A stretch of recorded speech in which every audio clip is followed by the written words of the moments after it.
Good evening, friends, and welcome to our Bible study tonight. And I am welcoming everybody who is watching us online today on this Bible study. I would like to encourage you to open to the book of Genesis, and it's going to be chapter 9. We are going to touch the subject that I've been speaking about before a couple of weeks ago, maybe a month ago. And it's on Noah's sons, and I was speaking about giants and the Nephilim and all these people that were there for that bad purpose. But as we're moving along with this life today, I want to present to you another interesting revelation on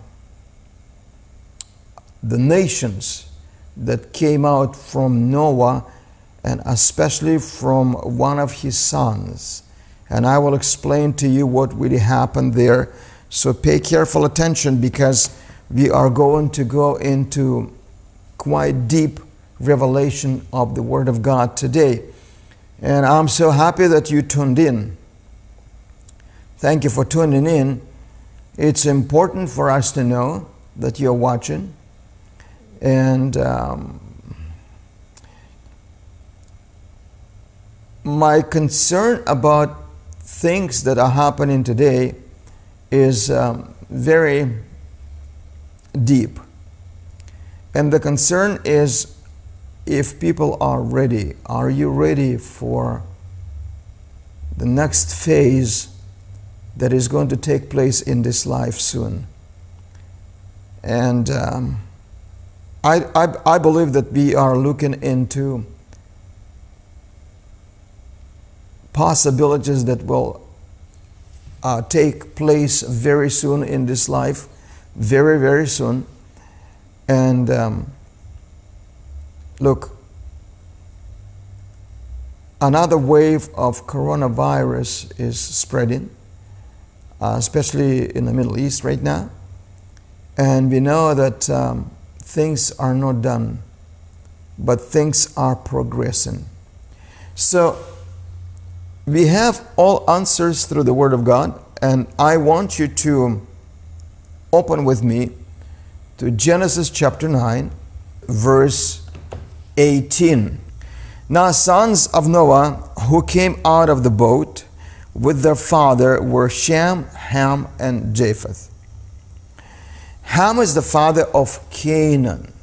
From these three sons of Noah came all the people who now populate the earth. Let's read continually.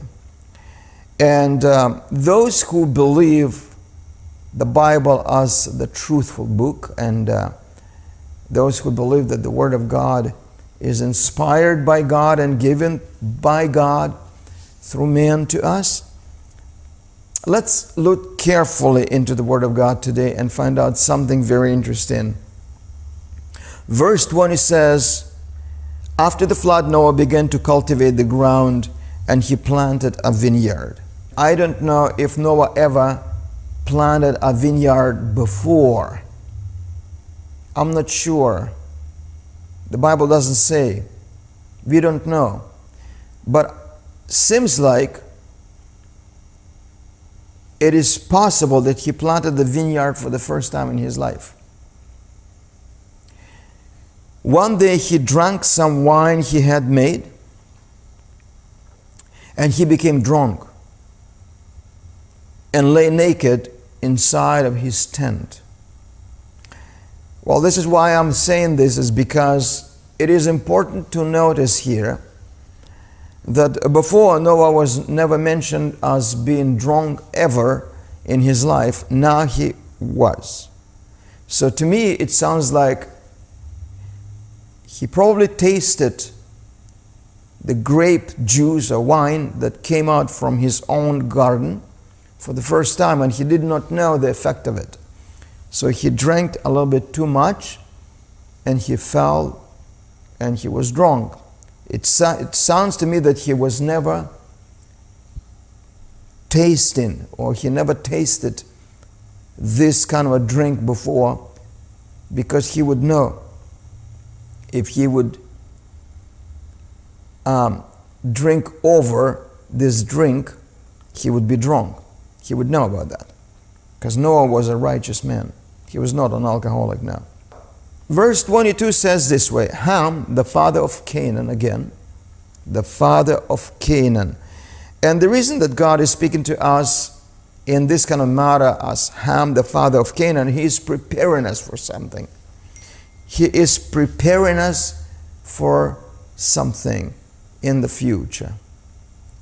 So it says, Ham, the father of Canaan, saw that his father was naked and went outside and told his brothers. Then Shem and Japheth took a robe, held it over their shoulders, and backed into the tent to cover their father's nakedness.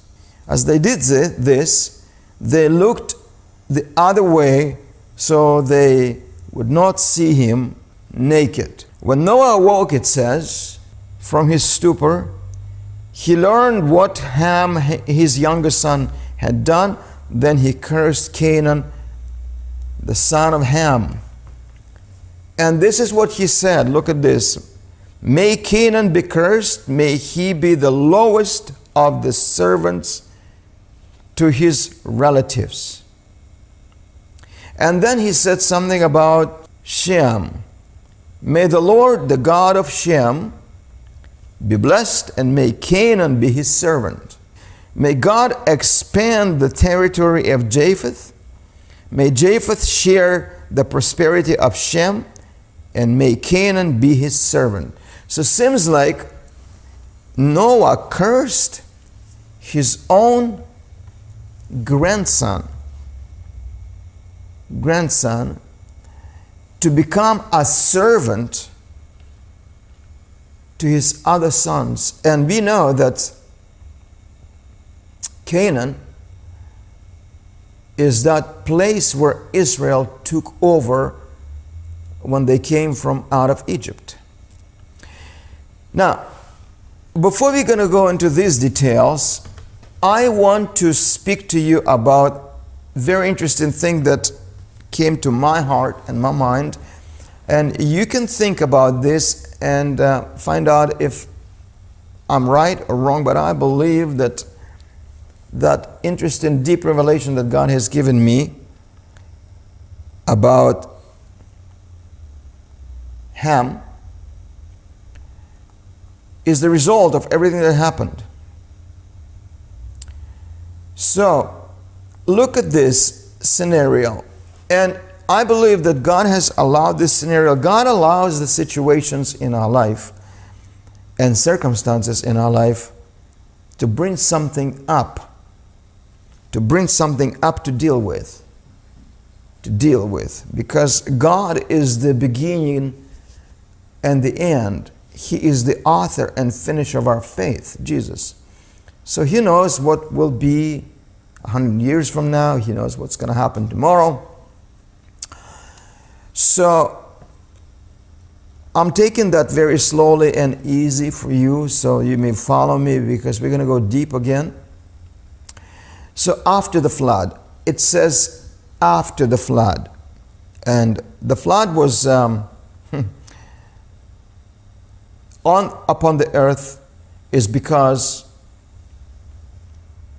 the evil came over people, and basically through the invasion or intercourse of sons of God who were fallen angels and the daughters of men. So out of them the Nephilim people came. Nephilim. Why they call them Nephilim? Because the translation of Nephilim means long neck. That's what they call them, long neck. But they were not just long-necked, they were giants that came from the intercourse with fallen angels and the daughters of men. So, now, Noah lived in those days, So is his children. They were not born after the flood. They were born before the flood. The Bible said that Noah was the righteous man. He was the righteous man. God found favor in his eyes. As it says, and we could go in those scriptures and look into that particular verse, what it says, and it is found in chapter 6, verse 9. This is the account of Noah and his family. Noah was a righteous man, the only blameless person living on earth at the time, and he walked in close with fellowship with God. It doesn't say about his children, it says about Noah himself. It says he was a righteous man. Well, of course, because of Noah, his family was saved. But here we see a very interesting point in chapter 9 when Noah got drunk by a mistake, I believe.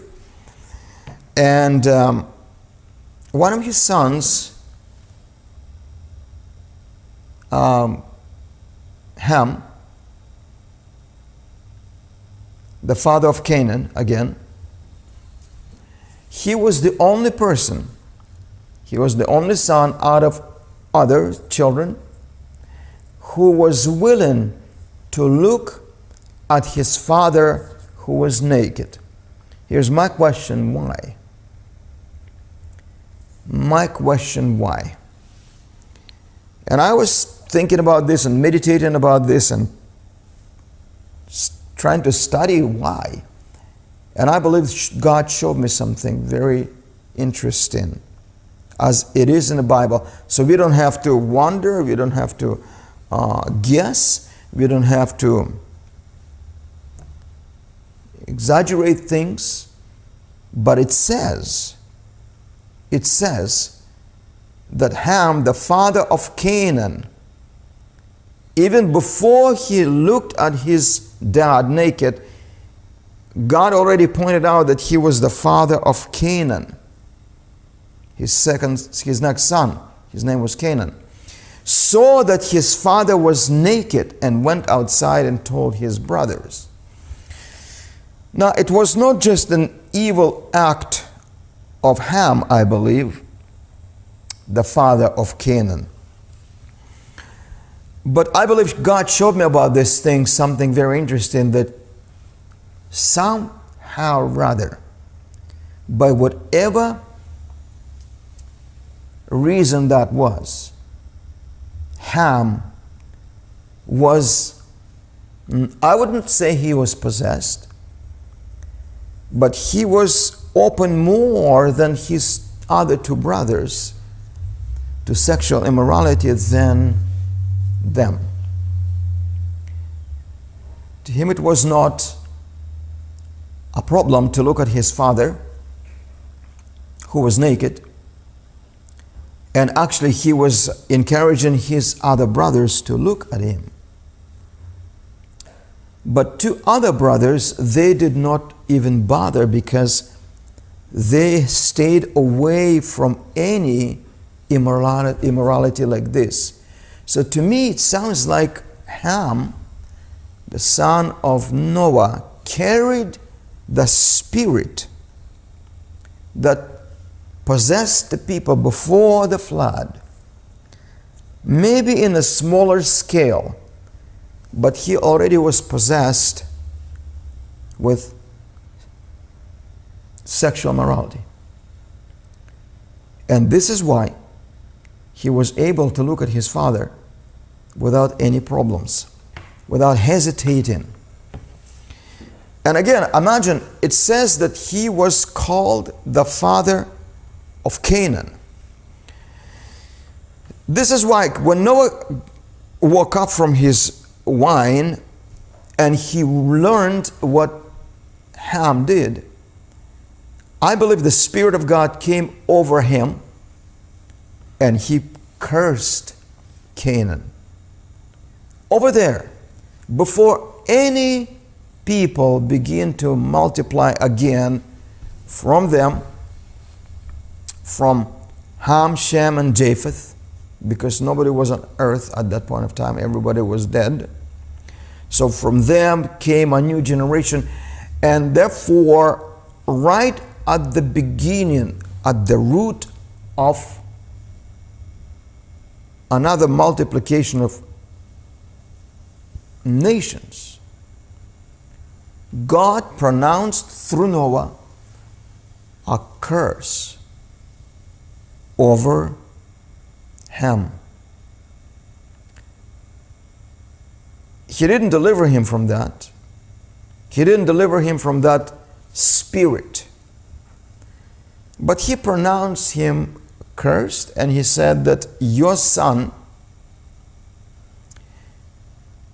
by carrying this DNA that you have already, which is sexual immorality, is going to be cursed, and I will be dealing with them. You see, you've got to understand that people are not the initiators of sin. People, the victims of that, those who are open, they receive more and they carry that more. Look, I believe that Ham was open to what was happening before the flood, not in direct way, but he was already possessed in his mind and his heart about these things, and he carried that DNA over the flood. And Canaan, his son, as God said, continued this generational curse. And God didn't say here in particularly what he is going to do with Canaan, but he just pronounced right at the beginning of multiplication of nations again, he pronounced Canaan to be cursed. Now, as you know that nobody can reverse curse naturally, it has to be done supernaturally by the Spirit of the Lord, and only God can stop the curse in people's lives. People cannot stop it. They cannot reverse it. Only God can. So it was in the hands of God. Now, as we see further in verse 26, Noah said by the Spirit of the Lord, may the Lord, the God of Shem, be blessed, and may Canaan be his servant. By the way, Shem, out of him, the Hebrews came, Abraham came. Because he came from the region of Eber, and that's how they call themselves Hebrews, Eber. And may the Lord God of Shem, be blessed.